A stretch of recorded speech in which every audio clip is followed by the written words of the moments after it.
안녕하세요. 부동산 정보 전문 채널 골든터TV의 골든터입니다. 오늘은 상가 권리금에 대해서 이야기해 보려고 하는데요. 상가 권리금 같은 경우는 요즘 부동산 경기가 워낙 좋지 않아 상가 권리금이 없는 경우가 많이 있죠.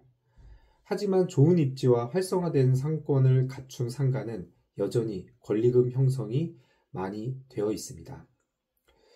하지만 권리금의 구체적인 구성 요소와 계약서 작성 법을 잘 모르는 경우가 많아 혼란을 겪기도 하는데요. 오늘은 그 상가 권리금의 개념과 종류, 그리고 권리금 계약서를 작성하는 방법에 대해서 이야기해 보도록 하겠습니다.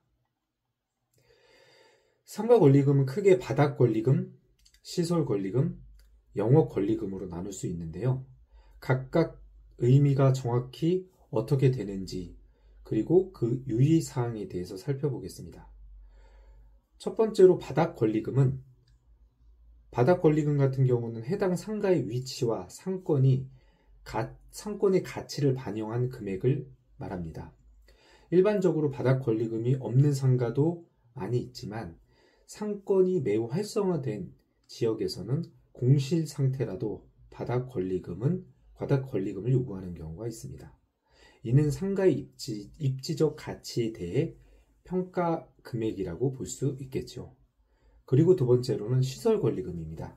시설 권리금은 기존 사업장에서 사용하던 시설물이나 인테리어 등을 그대로 유지하면서 새로운 임차인이 이를 인수하는 경우 지급하는 금액을 말하는데요. 기존 시설을 활용할 경우 시설 권리금이 인정됩니다. 시설 권리금 같은 경우에는 업종이 변경되는 경우에는 불필요한 그런 시설들을 철거해야 되기 때문에 시설 권리금이 발생하지 않겠죠. 마지막으로는 영업 권리금입니다. 영업 권리금은 기존 사업장이 보유한 영업 노하우, 단골 손님, 거래처 등을 승계받는 대가로 지급하는 권리금을 이야기하는데요. 권리금은 통상적으로 6개월에서 12개월치 평균 매출 기준, 그 중에서도 매출 중에 순수 영업 이익 등을 권리금에 포함하는 경우가 많이 있죠. 상권과 업종에 따라 차이가 있지만 이런 영업 권리금을 책정하는 데에는 매출 분석이 아주 중요한 역할을 합니다. 그렇다면 상가 권리금에 대한 계약서 작성은 어떻게 하는 걸까요? 상가 권리금 계약서를 작성할 때에는 필수적으로 포함되어야 할 항목들이 있습니다.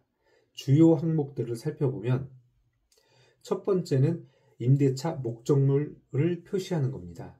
계약서에 상가의 소재지, 면적, 업종, 허가번호 등 기본 설정 정보들을 정확하게 기재해야 하고요. 특히 건축물 대장의 내용을 확인해서 계약서와 일치하도록 작성하는 것이 중요합니다. 그리고 두 번째는 기존 임대차 계약 현황입니다. 현 임차인의 임대차 계약 정보, 임대차 계약서를 참고하면 알 수 있겠죠.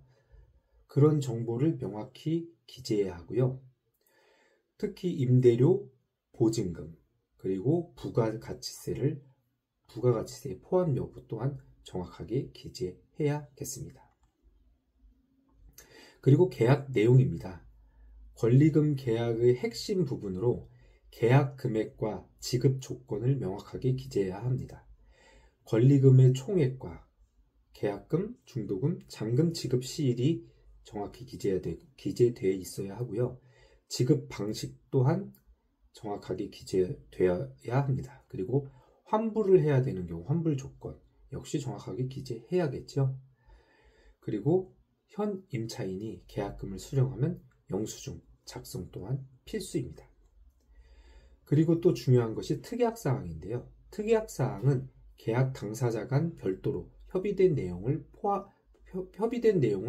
포함해야 하는 부분으로 반드시 꼼꼼하게 작성해야 합니다. 시설물 인수인계 조건, 그리고 영업권 승계 및 고객 정보 제공 여부, 그리고 만약 계약이 해지되면 해지 시 권리금 반환 조건 등이 명확하게 특이하게 기재되어야 합니다. 특히 시설물을 철거해야 되는 경우 철거 여부나 영업권 승계 범위 등을 명확하게 정하지 않으면 추후 분쟁의 원인이 될 수 있으니 꼭 주의해 주시기 바랍니다. 그리고 계약 당사자 간 인적사항입니다. 현 임차인과 신규 임차인의 성명, 주소, 주민등록번호, 연락처 등을 기재하고 서명 또는 날인으로 정확하게 날인을 해야 정확한 계약의 효력이 발생합니다. 오늘은 상가 권리금에 대한 이해와 권리금 계약서 작성 방법에 대해서 알아보았습니다. 상가 권리금은 입지적 가치, 시설, 영업권 등을 반영하며 이로 인해 결정하는 중요한 부분인데요. 권리금 계약서를 체결할 때에는 명확한 조건 또한 기재하는 것이 중요합니다. 특히 임차인과 신규 임차인 간 권리금 거래는 법적으로 보호받기 어려운 경우가 많으니 분쟁을 방지하기 위해 계약서를 철저히 작성해야 합니다. 계약 시 전문가의 조언을 참고하는 것도 좋은 방법이 되겠죠. 이처럼 중요한 상가 권리금과 계약서 작성 방법에 대해서 알아보았는데 이 부분에 대해서 혹시 궁금한 점이 있거나 더 알고 싶은 부분이 있으시면 댓글로 남겨주세요. 끝까지 시청해 주셔서 감사합니다.